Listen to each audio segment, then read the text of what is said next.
साहब उनकी जानिब से मैं आप सभी लोगों का इन्हें आप लोग आए आपको खुशामदीद कहता हूँ, आपको वेलकम करता हूँ। आपके प्रेस कॉन्फ्रेंस के लिए हमारे तमाम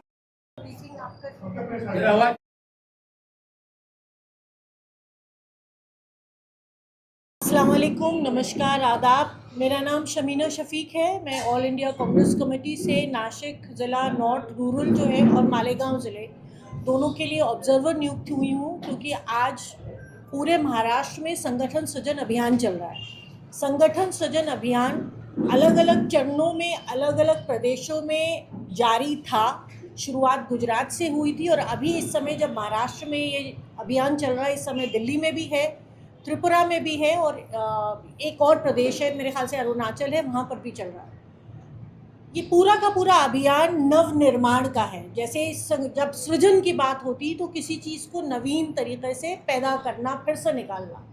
तो संगठन सृजन का जो मकसद है वो नए लोगों को संगठन में जोड़ना, पुराने लोगों के जो एक्सपीरियंसेस हैं उनको साथ लेकर युवा शक्ति, युवा जोश के साथ अलग अलग वर्गों के लोगों को साथ में लेकर, महिलाएं हो गई, ओबीसी से लोग हो गए, माइनॉरिटी से लोग हो गए, एससी से, एसटी से और ओबीसी से, जितने भी अलग अलग विभिन्न वर्ग हैं समाज के, उन सब के लोगों को समाहित करके संगठन का नया निर्माण करना। पिछले तकरीबन 8-10 दिन से मैं नासिक में थी। कल आपके मालेगांव रूरल ब्लॉक की यहाँ पर बैठक भी हुई। उस मौके पर भी यहाँ मालेगांव सिटी से बहुत लोगों से मुलाकात करने का मौका मिला।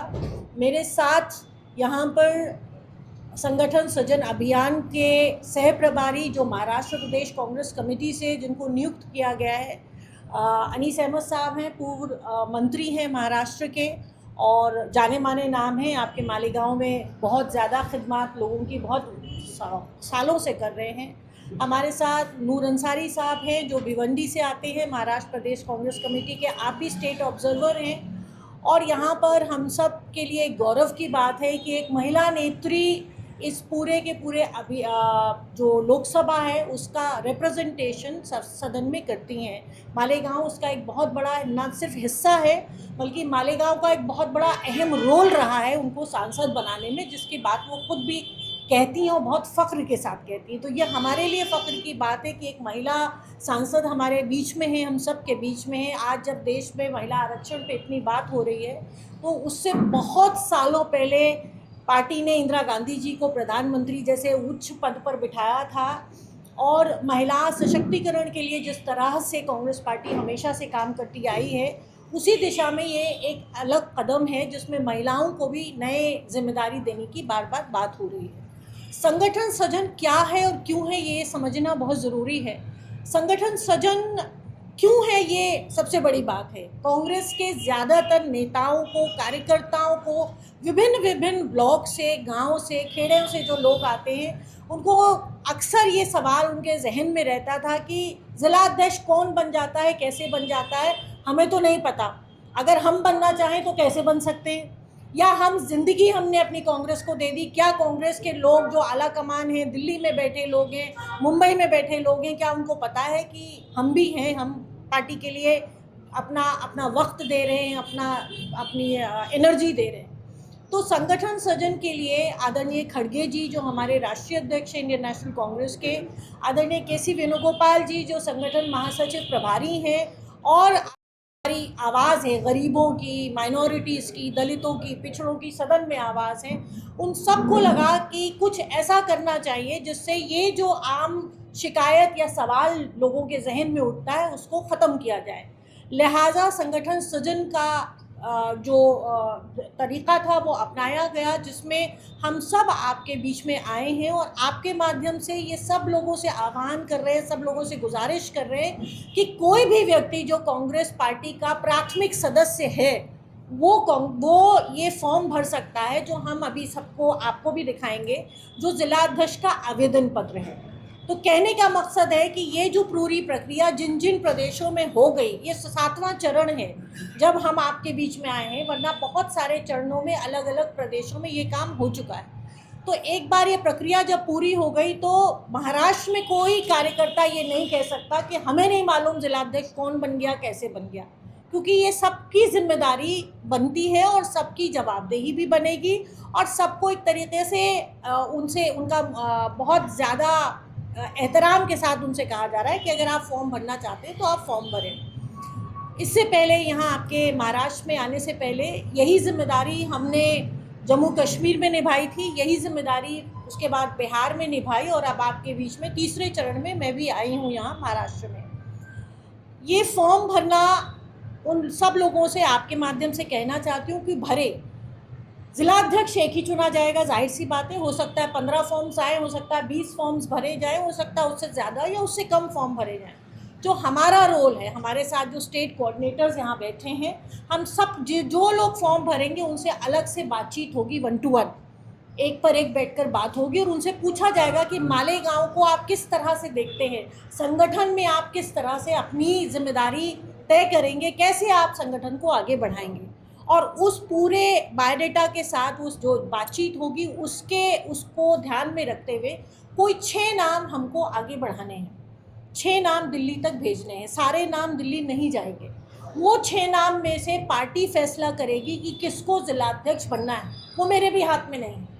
हाँ, हर कैंडिडेट का क्या पॉजिटिव है क्या नेगेटिव है ये बताना पार्टी को, ये हमारी जिम्मेदारी है, ये पार्टी को हम बताएंगे। एक बात और आपसे कहना, तो ऐप हमारे पास है जिस ऐप के माध्यम से हम सारे observers day to day reporting कर रहे हैं। आज आपसे बात हो रही है, हमको शाम को फ़ोटो के साथ कहाँ पर बैठक हुई, किन लोगों के बीच में बातचीत हुई, अपलोड करना है। तो इसमें कहीं भी कोई भी जो अगर किसी के दिल में ये शुबा हो कि भाई ये प्रोसेस पारदर्शी नहीं है, ट्रांसपेरेंट नहीं है, तो ये शुबा ख़त्म हो जानी चाहिए।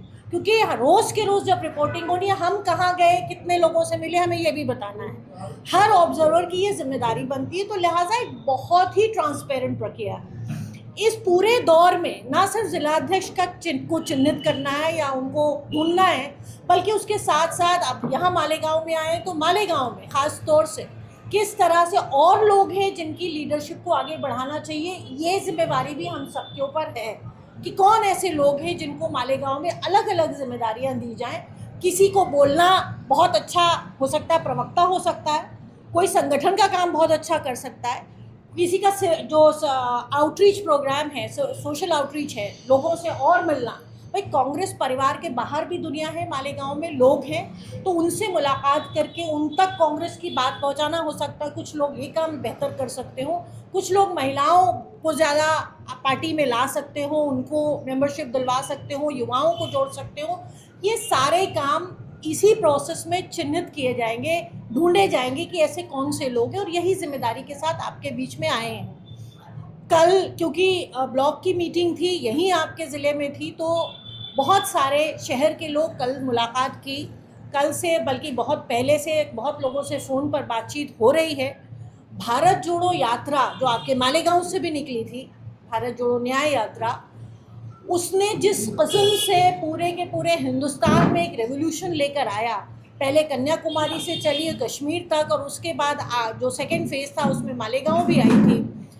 मैं साक्षी हूँ उस बात की, क्योंकि कन्याकुमारी से पूरा केरला हम खुद भारत जोड़ो यात्रा में चले थे।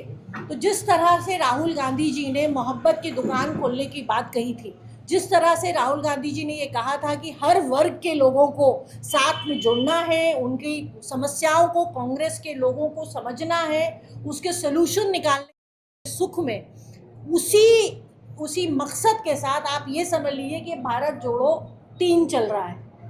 सेकेंड फेज़ में आपके उसमें यात्रा आई थी, एक तरीक़े से ये उसी का एक्सटेंशन है, क्योंकि यहाँ पर भारत जोड़ने की बात कांग्रेस के परिवार के सदस्यों के माध्यम से हो रही है। तो नए लोग संगठन में जुड़े, आपके माध्यम से कहना चाहते हैं उन तंजीमों को, उन NGOs को, उन ऑर्गेनाइजेशंस को कि जो लोग भी इस देश से मोहब्बत करते हैं, देश की एकता से मोहब्बत करते हैं, अखंडता से मोहब्बत करते हैं, हिंदू मुस्लिम सिख ईसाई की धर्मों की एकता से मोहब्बत करते हैं, वो सब आए, हमसे मुलाकात करें, हमें राय मशवरा दें, बताएं कि हम किस तरह से और बेहतर काम कर सकें कि मालेगांव में कांग्रेस पार्टी तो मजबूत है।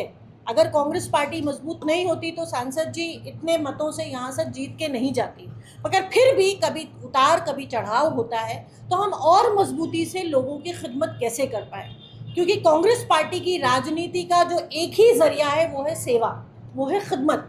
तो हम और ज़्यादा ताकत के साथ किस तरह से खिदमत कर पाएँ, हमारी कहाँ कमियां हैं, कहाँ हम बेहतर काम कर रहे हैं और बेहतर कर सकते हैं, ये सब लोगों से मिलने के बाद तय होगा।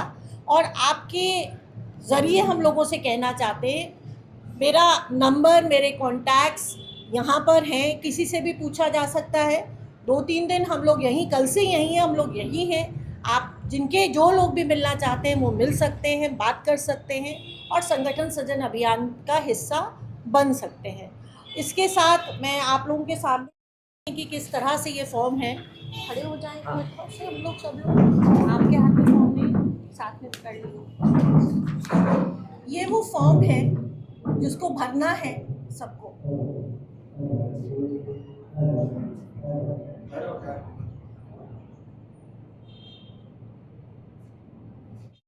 की पार्टी ने साइड कॉर्नर कर दिया जब मालेगांव का रिप्रेजेंटेशन खुद सांसद जी कर रही हैं और वो यहाँ आती रहती हैं और उनके डॉक्टर साहब हैं हस्बैंड, वो भी यहीं पर होते हैं मुझे लगता है, क्योंकि जाहिर सी बात है लोकसभा क्षेत्र बहुत बड़ा होता है, हर वक्त वो नहीं हो सकती।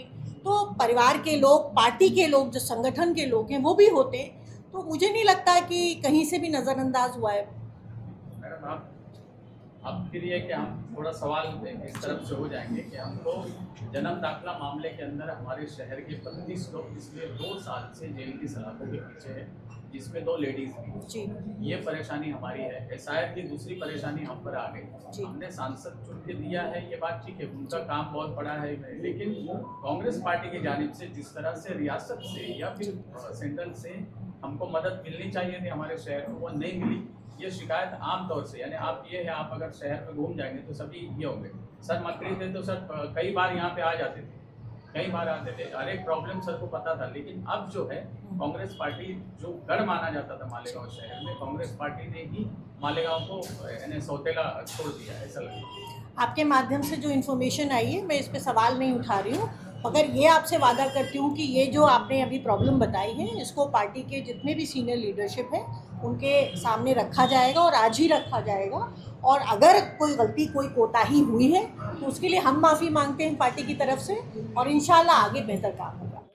मालेगांव में एमपी फंड से कोई काम नहीं हुआ है, आज मालेगांव शहर के अंदर कोई काम नहीं है। देखिए, इस पे हम अभी जवाब, हमने आपसे गुजारिश की थी, हमारा मुद्दा बैठ गया है, हम संगठन से, हम आपसे गुजारिश कर रहे हैं संगठन को नया कैसे बनाएं, जो संगठन की समस्याएं हैं, जो आप कहना चाह रहे हैं, मुझे लगता है सांसद जी आपके बीच में रहती हैं, आप उनसे अलग से बात कर लीजिएगा।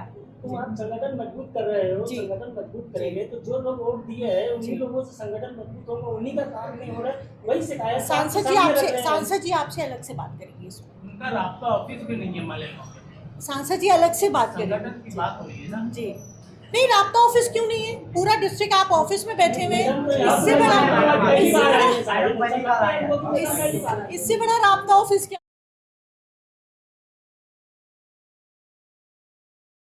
एक साथ में हर वक्त मुलाकात कर लेते हैं लोगों को, लेकिन मैडम कहीं भी मुलाकात होती है, एक ऑफिस भी नहीं है उनका पब्लिक से मुलाकात करने। मैडम आती है मालेगांव, कब आती है चले जाते हैं समझ में नहीं आता है, देखो पता भी नहीं चलता है कि सांसद जी मालेगांव आई है।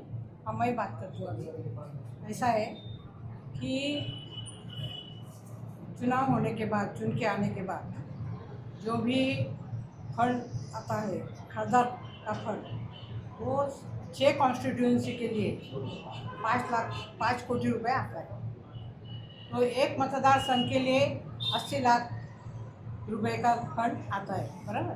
पहला जो सवाल है उसका मैं तो जो 80 लाख फंड मालेगांव के लिए आया है, सिटी के लिए, तो उसमें 2 काम हमने बड़े मंजूर किए। उसमें अभ्यासिका और वाचनालय, एक हिंदू एरिया में, एक मुस्लिम एरिया में, बराबर है। तो ये जो काम है उसका DPR बन गया है, एस्टिमेट बन गया है और 1-2 महीने में वो भूमि पूजन हो जाएगा, पहली बात। दूसरी बात जो है कि कैंसर हॉस्पिटल के लिए हमने बहुत सारी जगह ढूंढी, एक जगह जो है वो तय किया है, लेकिन उसका वो जगह का जो हस्तांतरण है वो कलेक्टर ऑफिस में वो काम चल रहा है। और पिछले मंथ कलेक्टर ने एक मीटिंग बुलवाई थी। यहाँ के जो तहसीलदार है, प्रांत है, और बागलान के लिए भी एक मल्टी स्पेशलिटी हॉस्पिटल, उनको भी बुलवाया गया था। और उनको पूछा उन्होंने कि 1 साल हो गया, मैडम पाठ पूरा कर रही है, तो आप उनको बोल रहे हैं कि आप कागज जमा करो, तो आप सांसद को ही बोल रहे हैं, क्यों आपको इतनी 10-12 एनओसी? कैंसर हॉस्पिटल है ये, अगर हो जाएगा तो गरीब लोगों के लिए, मालेगांव के लिए अच्छा काम होगा। तो उन्होंने सिर्फ 4-5 एनओसी लेने को उनको बोला है।